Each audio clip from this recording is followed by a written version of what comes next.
তোমাদের পাশেই আছি হৃদয়ের কাছাকাছি, জীবনের পথ সোজা নয়, আশা নিয়ে নিত্য বাঁচি।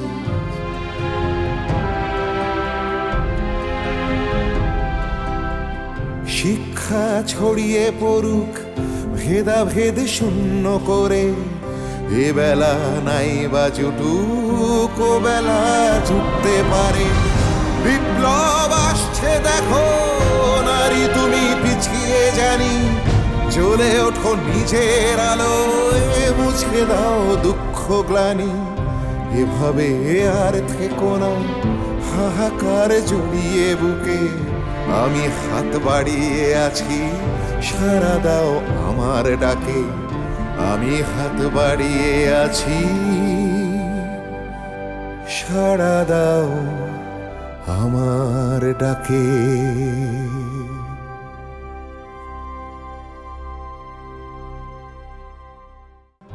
এভাবে আর থেকো না হাহাকার জড়িয়ে বুকে, এভাবে আর থেকো না হাহাকার জড়িয়ে বুকে, আমি হাত বাড়িয়ে আছি সাড়া দাও আমার ডাকে। আমি হাত বাড়িয়ে আছি সাড়া দাও আমার ডাকে। আমি হাত বাড়িয়ে আছি সাড়া দাও।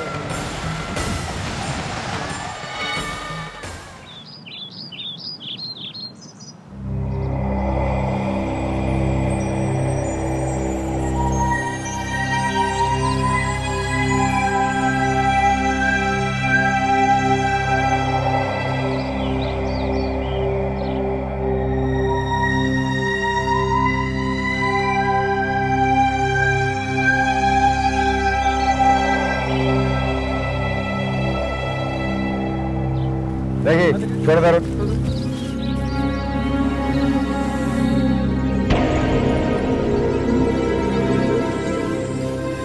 একেবারে সাবাল করে দিলেন।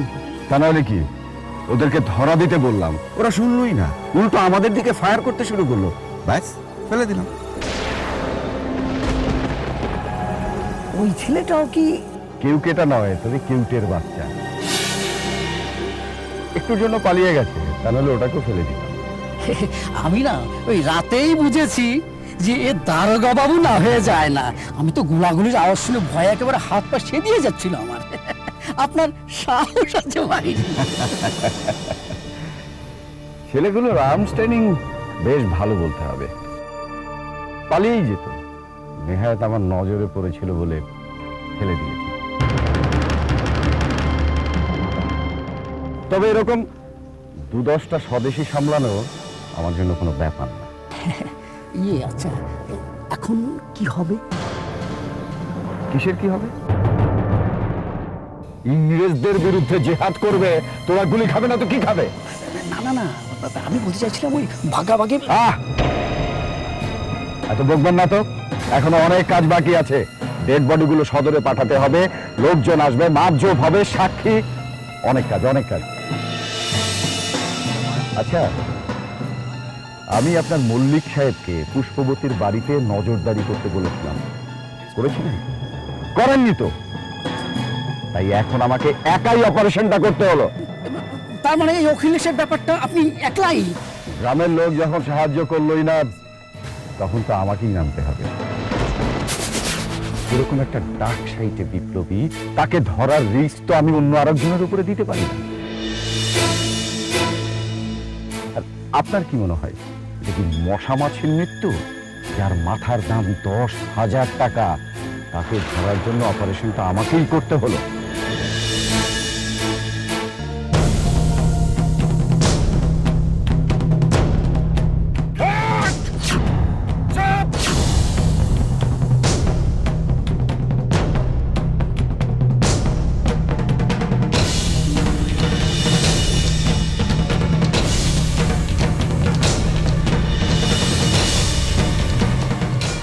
নকশা দেখিয়েছেন, আর এক মুহূর্তে এখানে থাকলে আমি রক্ত গঙ্গা বইয়ে দেবো।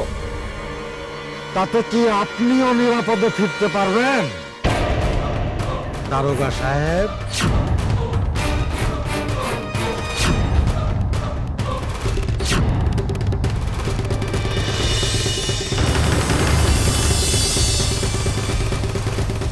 অনেক ক্ষয়ক্ষতি হয়েছে। মানুষের জান মান এখন কুকুর বেড়ালের চদম হয়ে যাচ্ছে। আর খুনোখুনি চাই না। চলো সোমনাথ, যে শহীদ হবার হয়েছে সে তো আর ফিরে আসবে না। ওদিকে পুষ্পবতীর কাছে যাওয়া দরকার। হ্যাঁ তাই যান। নেহায়েত জ্ঞান ফেরেনি বলে তাকে এখনো গ্রেফতার করা হয়নি। দেখুন আপনাদের জড়িবুটি মেরে একটু তাড়াতাড়ি জ্ঞান ফেরানো যায় কিনা। জেল ভাঙা কয়েদিকে আশ্রয় দেওয়ার অপরাধে তাকে গ্রেফতার করতে হবে। সারা রাত অনেক ধকল গেছে, এই শরীর আর এখন নিচ্ছে না, একটু জলদি করুন। আগে তার জ্ঞান ফেরাই, দেখি সুস্থ হয় কিনা, তারপরে তো গ্রেপ্তারের প্রশ্ন।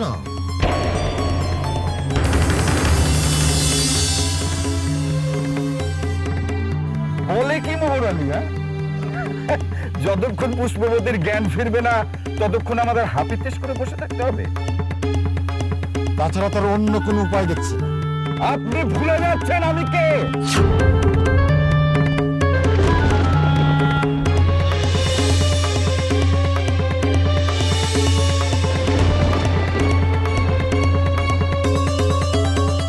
এখনো আপনার পায়ের কাছে দুটো প্রমাণ পড়ে আছে।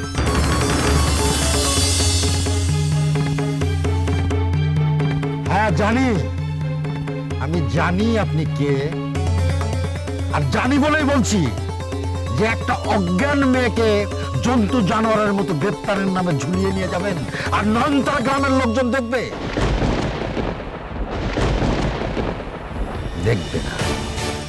আমি মোহরানি বলছি, দেখবে না। তাতে রক্ত গঙ্গা বইলে বইবে, গঙ্গা বইলে বইবে, গঙ্গা বইলে বইবে। কিন্তু আপনিও আপনার জান নিয়ে গ্রাম থেকে বেরোতে পারবেন না। কিন্তু আপনিও আপনার জান নিয়ে গ্রাম থেকে বেরোতে পারবেন না। আমরা আমাদের বুকের রক্ত দিয়ে এই গ্রামের মেয়েকে বাঁচাবো।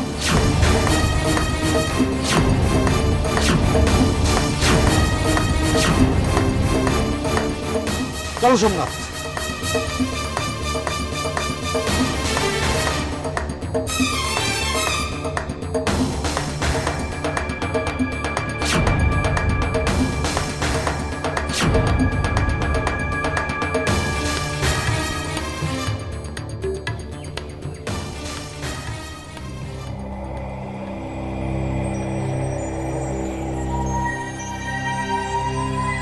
তোমরা এখানে দাঁড়িয়ে কি করছো সবাই? যাও বাড়ি যাও। আর শোনো, এখন থেকে বাড়ি থেকে বের হবে না। দেখেছো তো গ্রামের পরিস্থিতি। নয়নতলা গ্রামে এর আগে এরকম ঘটনা কখনো ঘটেনি। এখন থেকে পুলিশের প্রকোপ বাড়বে, বাড়ি বাড়ি তল্লাশি হবে, পুলিশ যাকে সন্দেহ করবে তাকে গ্রেপ্তার করে নিয়ে যাবে। তাই বলছি হুজুকে মেতো না, যাও বাড়ি যাও।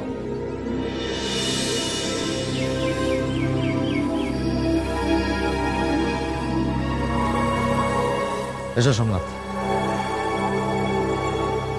পুষ্পবতী, চোখটা খোল না মা।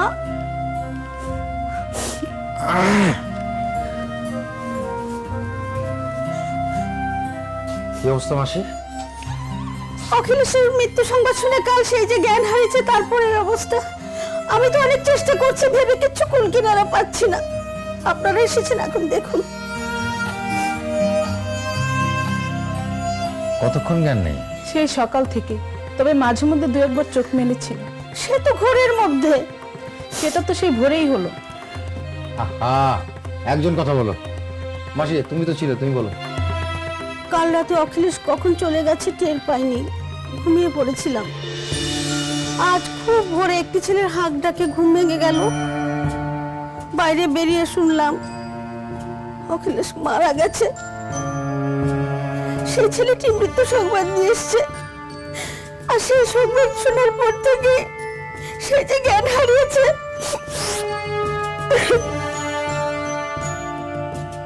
ঠিক আছে মাসি, ঘরে হামানদিস্তা থাকলে ওটা নিয়ে এসো, আর মধু থাকলে একটু মধু, আর পাথর বাটি। আর তোমরা যাও, এখন যাও, রোগীকে একটু একা থাকতে দাও। যাও। সোমনাথ, তুমি একটু দেখো তো।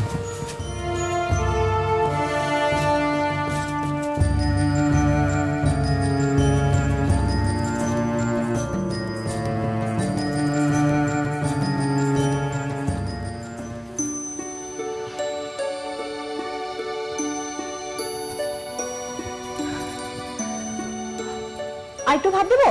না লাগবে না। ও মা, অতটুকু ভাত খেলে হয়ে গেল? ভাতে যা ছিঁড়ি, কেমন পোড়া পোড়া গন্ধ। এমন ভাত খাওয়া যায় নাকি? ভাতটা পুড়িয়ে ফেলে শেষ পর্যন্ত। আচ্ছা, রান্না করার সময় তোমার মনটা কোথায় থাকে শুনি? অতটুকু হাঁড়িতে এতগুলো ভাত রান্না করলে এমনই হবে, তা আমি কি করব?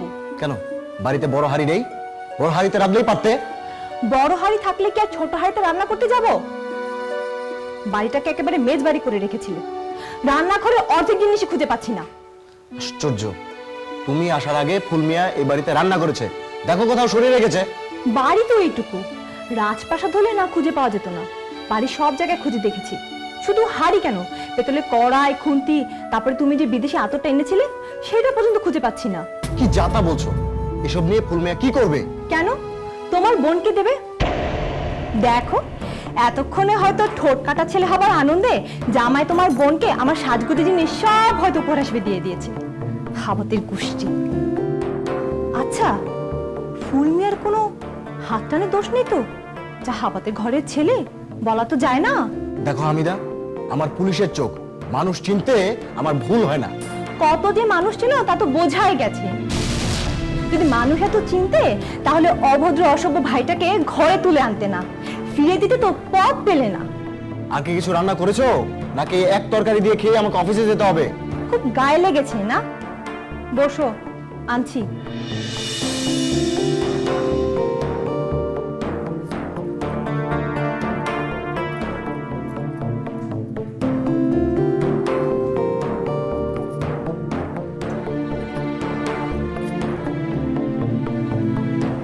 শুধু মাছ ভাজা, ঝোল করনি? আচ্ছা, সারাদিন তুমি বাসায় কি করো বলো তো? সারাক্ষণ তো শুধু পরচর্চা, পরনিন্দা করলে কি সংসারে মন টিকবে? আমার সাজানো গোছানোর সংসার তো ভেঙে চুরে ছাড়খাড় করে দিয়েছে তোমার বোনের বড়ি। সেটা গোছাতে গোছাতে তো দেরি হয়ে গেল। আর যে কত কিছু নেই তা তো খুঁজলে পাওয়া যাবে। কি হলো, উঠলে যে? টক খাবে না? খেতে বসে এরকম তেতো ঝাল অনেক খেয়েছি, ওটুকুন হয়ে বাদ থাক। তুমি যদি দয়া করে থামো, তাহলে আমি অফিসে যাওয়ার জন্য একটু তৈরি হই। হও না, মানা করেছে কে? তবে আমার কিন্তু ফুলমিয়াকে কেমন যেন সন্দেহ হচ্ছে। আমার বাড়ি ফেরার আগেই পাশের বাসায় চাবি জিম্মা করে ওরকম পালালো কেন? কিসের তাড়া ওর? আচ্ছা হামিদা, হঠাৎ তুমি ফুলমিয়ার পেছনে লাগলে কেন বলো তো? ফুলমিয়া এসব পেতলে হাড়ি করাই নিয়ে কি করবে? আমাদের গ্রামের বাড়িতে এগুলো কম আছে? তোমাদের বাড়িতে না থাক, ওদের বাড়িতে তো আছে। তুমি তো খোঁজ নিয়ে দেখো তো, ও শ্বশুর বাড়িতে গেল নাকি ঠোঁট কাটা ছেলে আর বউকে ফেলে পালালো? অসম্ভব। যতক্ষণ এখানে থাকবে আমার কানে বিষ ঢেলেই যাবে। এর চেয়ে ভালো ছিল আমার অফিসে থাকা। তুমি যতদিন ঢাকায় ছিলে না, আমি খুব ভালো ছিলাম। সহ্য করো।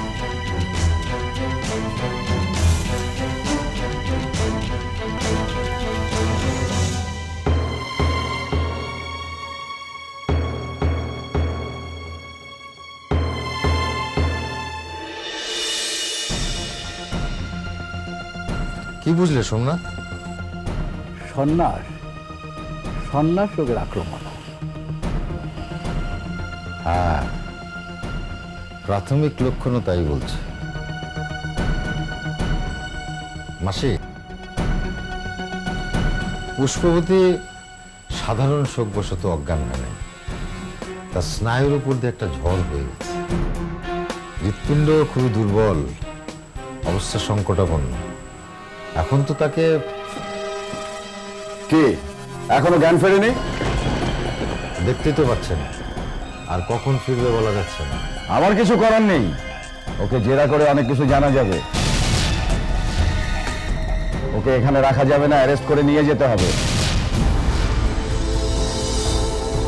আর যদি সেরকম কিছু হয় তাহলে সদরের জেল হাসপাতালে ওকে ভর্তি করিয়ে দেওয়া যাবে। এই আধমরা মানুষটাকে আপনি নিয়ে যাবেন? বললাম তো, ওকে জেরা করতে হবে। আগে জেরা করার অবস্থায় আসতে কি? সেটা জেল হাসপাতালে ডাক্তাররা বুঝবে। আর আপনারা যদি বাধা দেন তাহলে সেটা হবে রাজদ্রোহিতা। আর সরকারের কাজে বাধা দিলে আমি অ্যারেস্ট করতে বাধ্য হব। বেশ, তাই করুন, কিন্তু চিকিৎসক হিসেবে আমি ওকে এখান থেকে নাড়ানোর অনুমতি দিতে পারি না। বিয়েটার উপরে এত দরদ কেন মোহর আলী? তার কারণ আমি কবিরাজ, মানুষের প্রাণ বাঁচানোই আমার কাজ, আপনার মতো প্রাণ নেওয়া নয়। ওরা বোম মারবে, গুলি ছুড়বে, তো সরকার কি ওদেরকে ফুল ছুড়বে আপনি মনে করেন?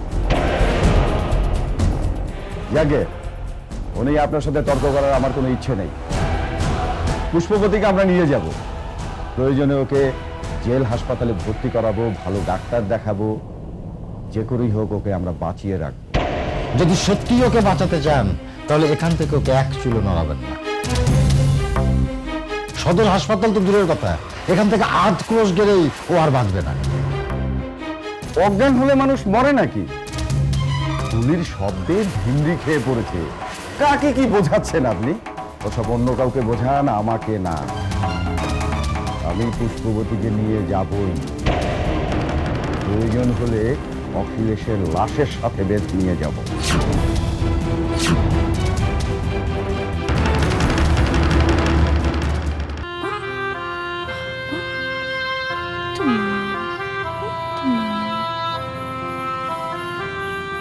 তুমি আতুর ঘরে কি করছো? জানো না পুরুষ মানুষের আতুর ঘরে ঢোকা মানা? ছেলেটাকে একটু কোলে দেবে? এখান থেকেই দেখো, বাড়ি ভর্তি লোক, তুমি এভাবে আতুর ঘরে ঢুকে গেলে। কালকে রাত্রে খুব একটা ভালো করে দেখতে পারিনি, দাও না আমার কোলে। আচ্ছা তুমি ওকে নিয়ে কি করবে? দাও, দেখবো, ভালো করে দেখবো, দাও।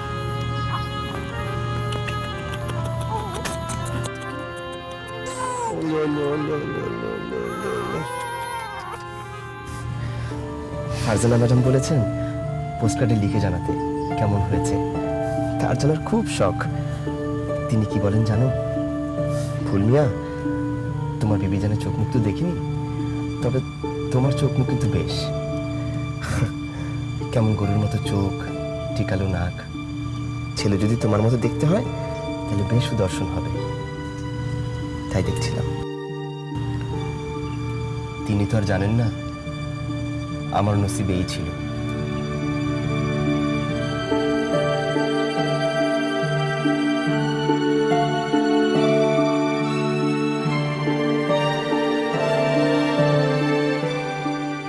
সেই কি তোমার ওই উকিল সাহেবা? হ্যাঁ, আমার মালকিন, মস্ত বড় উকিল ফারজানা বেগম। তার দাপটে কোর্টের সবাই তটস্থ থাকে, তবে আমাকে বেশ ভালোবাসেন। তার বয়স কত? বিয়ে হয়ে গেছে? বিয়ে করেছেন, কিন্তু যাকে করেছেন তিনিও মস্ত বড় ব্যারিস্টার, থাকেন দিল্লিতে। বেচারি ম্যাডাম এখানে একা পড়ে আছেন। বয়স আর কত হবে ম্যাডামের? এই কাঁচা বয়সে সাহেব ম্যাডামকে রেখে এত দূরে পড়ে আছেন। এ নিয়ে ম্যাডামের অনেক দুঃখ। মুখে কিছু বলেন না, কিন্তু আমি বেশ বুঝতে পারি। তোমাকে খুব ভালোবাসে? তা তো বটেই, আমি জনের খাস লোক। যখনই সময় পান না আমাকে ডেকে কথা বলেন, কত কিছু খাওয়ান, পরিবারের ভালো মন্দর খোঁজ খবর নেন। অফিসে কিন্তু অনেকেই আছে, কিন্তু কারোর সঙ্গে খুব একটা কথা বলেন না। এই জন্যই তুমি বুঝে গেলে যে তোমাকে খুব ভালোবাসে? না হলে নাস্তা করেছি কিনা জিজ্ঞেস করেন। ম্যাডাম যখন প্রথম ভালো ভালো জিনিস খান আমাকে খাওয়ান। উনি তো আমাকে অনেক ভালো ভালো জিনিস খাইয়েছেন, পাউরুটি, কেক, কফি। তবে কি জানো, কফির স্বাদটা আমার মোটেও ভালো লাগেনি, কেমন তেতো তেতো স্বাদ। উনি বলেন ঘুম পেলে নাকি কফি খেতে হয়, কফি খেলে ঘুম আসে না। উনি যখন অনেক কাজের চাপে থাকেন তখন তিনি কফি খান আর কাজ করেন। কাজের সময় ওনার সময়ের কোনো হুঁশই থাকে না। রাত্রেও কি তুমি অফিসে থাকো? না থেকে উপায় কি? ম্যাডামকে তো অত বড় অফিসে ফেলে যাওয়া যায় না। যতক্ষণ উনি অফিসে থাকেন ততক্ষণ তো থাকতেই হয়। তা তোমার এত অন্যের জন্য ভাবনা কি? আর তোমার ছুটি হয়ে গেলে তুমি বাড়িতে চলে যাও না কেন? চলে গেলে পরের দিন মুখে কিছু বলেন না, কিন্তু রাগ করেছেন বুঝতে পারি। একটু পর পর বলেন, ফুল মিয়া এটা করনি কেন, ওটা লিখুনি কেন? কালকে রাত অবধি কাজ করে তো কাজগুলো শেষ হয়ে যেত। অতই যখন ভালোবাসে তাহলে নিশ্চয়ই ছুটির সময় বাড়িতে ফিরে গেলে কিছু বলবে না। আর ছুটি হয়ে গেলে তুমি বাড়িতে ফিরে যেতেই পারো। হাঁ করে মেয়ে মানুষের মুখের দিকে তাকিয়ে থাকার তো কোনো মানেই হয় না। আরে না, কাজের বেলা বেশ করা, যখন রেগে যান না ওই ফর্সা মিষ্টি মুখটা লাল হয়ে যায়, আর ওই বড় বড় চোখ দুটো আমার দিকে এক দৃষ্টিতে তাকিয়ে থাকে। আমার বুকটা কেমন গুড়গুড় করে ওঠে, আর কেমন পটর পটর করে ইংরেজি বলে। অর্ধেকটা বুঝি আবার বুঝিও না। ওনার ঘনিষ্ঠরা খুব একটা বুঝেন না, তবে আমি একটু একটু বুঝি। মজার বিষয় কি জানো, ওনার রাগ বেশিক্ষণ থাকে না, একটু পরেই একেবারে জল হয়ে যায়। আর যখন জল হয়ে যায় আমাকে ডেকে তিনি ফিশ ফ্রাই খাওয়ান, মাঝে মাঝে উপহারও দেন। থাক, অনেকক্ষণ ছেলের মুখ দেখেছো, আর দেখতে হবে না। দাও, এদিকে দাও।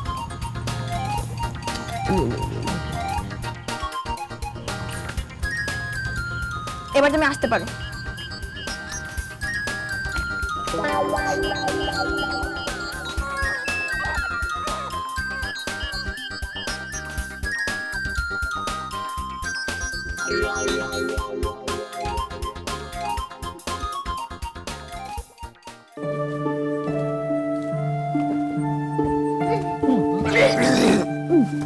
হাল্লা, কি হয়েছে?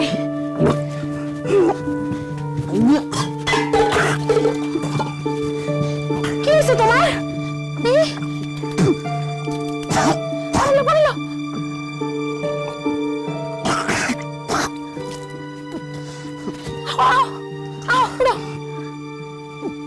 কি হলো তোমার হঠাৎ করে?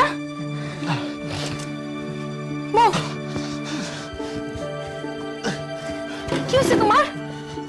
কৃষ্ণরা দেখার পর থেকে শরীরটা কেমন গুলাইতেছে গো বউ। সহ্য যখন করতে পারো না তখন দেখার কি দরকার ছিল? আরে দুইটা মরা মানুষই তো, তাদেরকে দেখার কোনো দরকার ছিল? শেষ দেখা দেখার যে খুব স্বাদ হইল গো বউ। এই যখন দীপান্তরিত হয়েছিল তার আগে একবার দেখা হয়েছিল অখিলেশ বাবুর সাথে। আমার কান্দে হাত রাখা কত কথা কইলো। তোমার কথা শোনা মনে হইতেছে হিমালয় থেকে মহাপুরুষ আইসা তোমাকে দোয়া কইরা গেছে। মহাপুরুষই তো, মহাপুরুষ না? আরে যে লোক নিজের সুখ স্বাচ্ছন্দ্যের কথা চিন্তা করে না, দেশের সুখের জন্য পুলিশের গুলির সামনে সিনা টান করে ঘাড়া থাকে, সে মহাপুরুষ না? কিন্তু ওরা তো স্বদেশী ডাকাত। কেন কয় ডাকাত? হ্যাঁ, কেন ডাকাত? হেরো ডাকাত হলে যারা দেশটারে চুইসা খাইতেছে এরা কি? এত বুঝার কাম নাই, লোকে তো ওগুলো ভয় করে। আর ওরা যদি ভালো মানুষ হইতো এই বন্দুক গুলি লইয়া ঘুরে বেড়াইতো। চোখের বদলা চোখ আর দাঁতের বদলা দাঁত। আর ডাকাত কইতেছো, এটা কি তোমার বাড়িতে ডাকাতি করছে নাকি এই গ্রামের অন্য কারো বাড়িতে ডাকাতি করছে? আরে এরা তো 200 ক্রোশ দূরে যায় ওই জোরদারদার বাড়িতে যায় পড়ছে, সেখান থেকে টাকা পয়সা আই না গরিব দুঃখীদের বিলাই দিছে। আর এগুলো তুমি কইতেছো ডাকাত না? বাহ, এত কথা তুমি জানলা কেমনে? সবাই জানে, কিন্তু কেউ মুখ ফুটে কিছু বলে না। বুদ্ধি মশাই আমারে বলছে তার ছেলেটারও তো পুলিশে ধরছে। পুলিশ এই শালা জাতটাই খারাপ। বিদেশি প্রভুদের পা চাটবো আর দেশের যুবক পোলাবান গুলোরে গুলি করে মারবো। আরে অখিলেশ বাবুরে কি পরিমাণ গুলি যে করছে, মুখটাকে ঝাঁঝরা করে পালাইছে, আর রক্ত। যদি দেখি এখান থেকে পালিয়ে গেছে তাহলে কিন্তু এই শরীরে পালানো সম্ভব নয়, আর সে পালাবেও না। আমি বলছি, কারণ পুষ্পবতী পালানোর মতো কোনো অন্যায় করেনি। তার কাছে তার স্বামী এসেছিল। অখিলেশ আপনাদের কাছে অপরাধী হতে পারে, কিন্তু তার কাছে নয়। তাই বিপ্লবী না, স্বামী অখিলেশকে আশ্রয় দিয়ে সে কোনো ভুল করবে।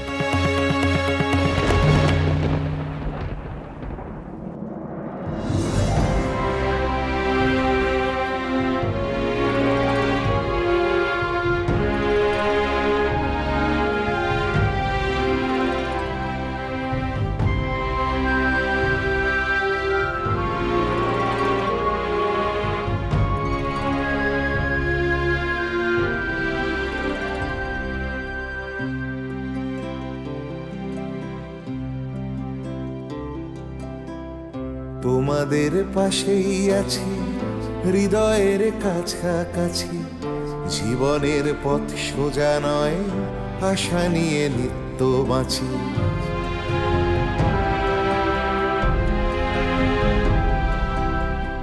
তোমাদের পাশেই আছি হৃদয়ের কাছাকাছি, জীবনের পথ সোজা নয়, আশা নিয়ে নিত্য বাঁচি।